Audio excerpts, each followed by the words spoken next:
واتل عليهم نبأ ابني آدم بالحق إذ قربا قربانا فتقبل من أحدهما ولم يتقبل من الآخر قال لأقتلنك قال إنما يتقبل الله من المتقين لئن بسطت إلي يدك لتقتلني ما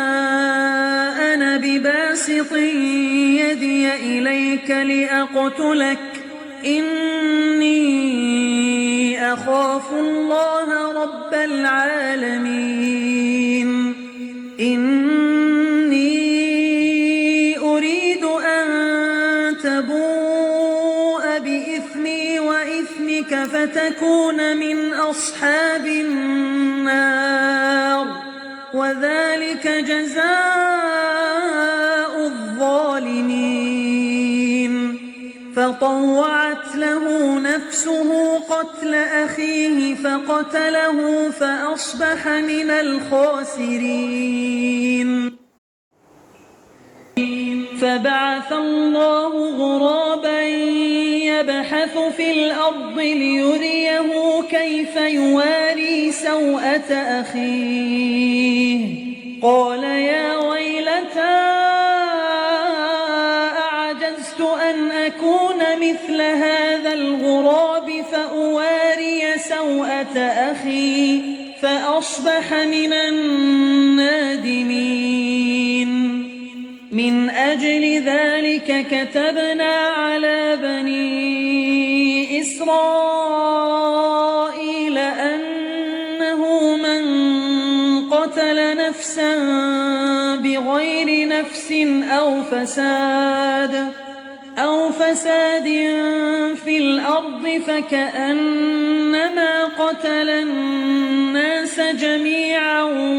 ومن أحياها فكأنما أحيا الناس جميعا ولقد جاءتهم رسلنا بالبينات ثم إن كثيرا منهم